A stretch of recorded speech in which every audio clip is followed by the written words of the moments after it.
Unacademy. Let's crack it.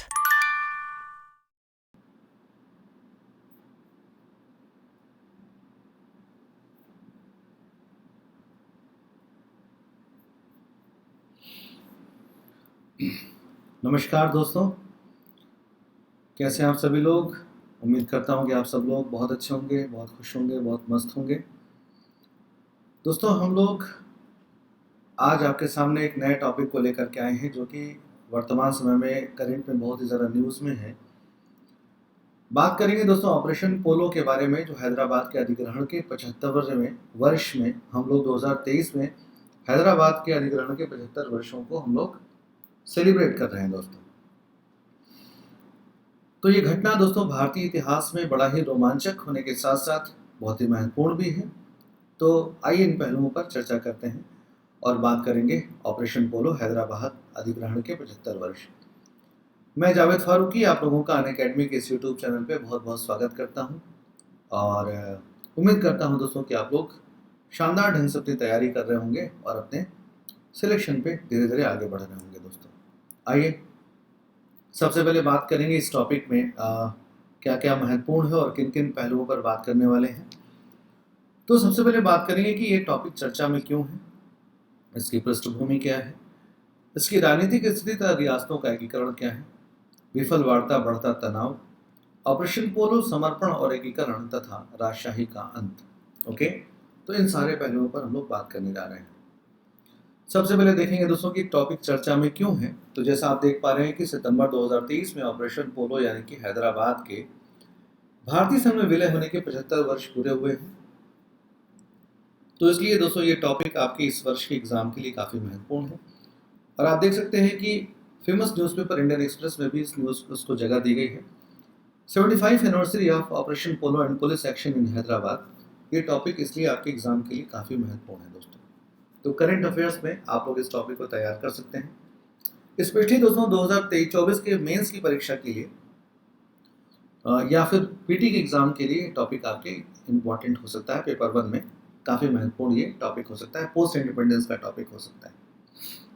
आइए सबसे पहले इसके पृष्ठभूमि पे बात करेंगे।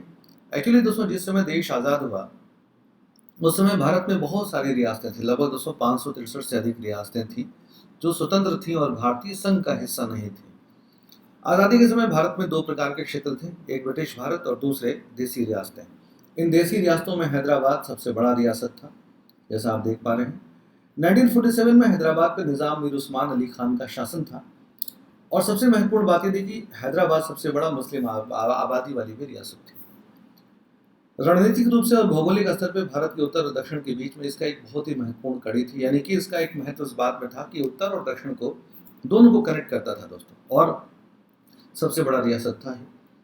दोस्तों हैदराबाद रियासत का भारतीय संघ में विलय होना इसलिए भी आवश्यक था क्योंकि अपने आप में बहुत बड़ा संघ था और इसकी अपनी जो पॉलिसी थी वो एंटी इंडियन या एंटी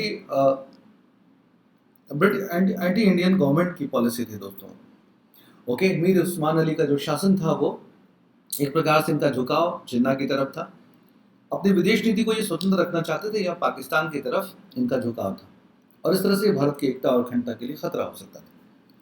1947 में भारत ब्रिटिश औपनिवेशिक शासन से स्वतंत्र हुआ। तो जैसा बताया कि आपको कि पटेल को रियासतों का एकीकरण करने की जिम्मेदारी दी गई थी।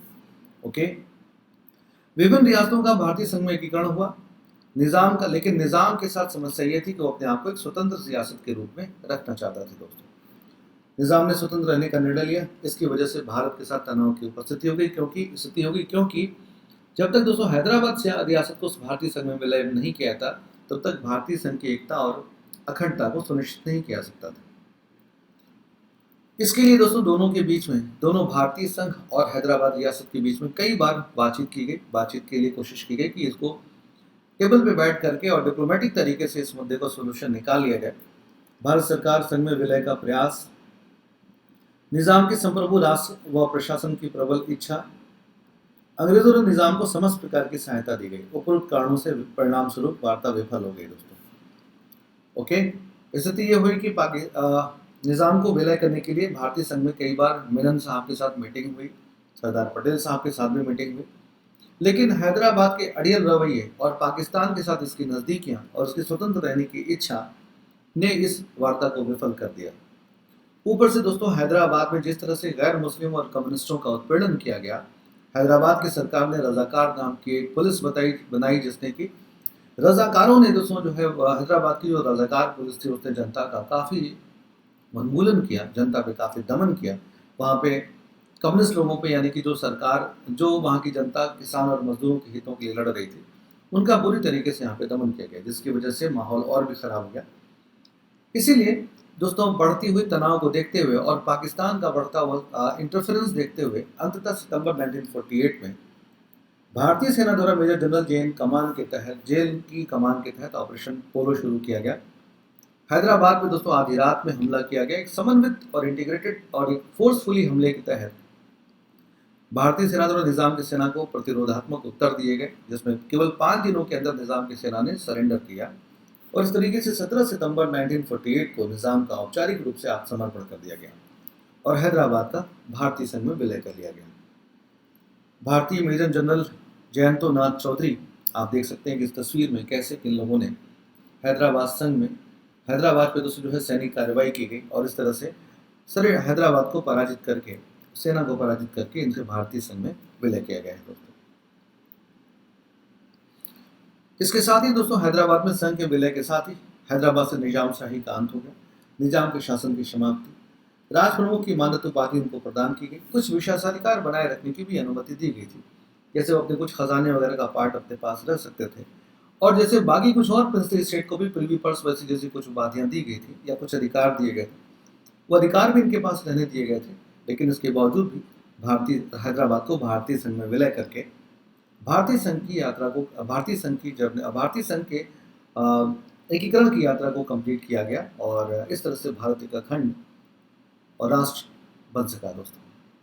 तो इस तरह से ये टॉपिक आपके इस बार के एग्जाम के लिए महत्वपूर्ण है। बने रहिए दोस्तों अगले क्लासेस के लिए। मिलते हैं हम लोग जल्दी ही फिर अगली क्लास में नए टॉपिक के साथ। तब तक के लिए शुक्रिया। अलविदा एंड टेक केयर।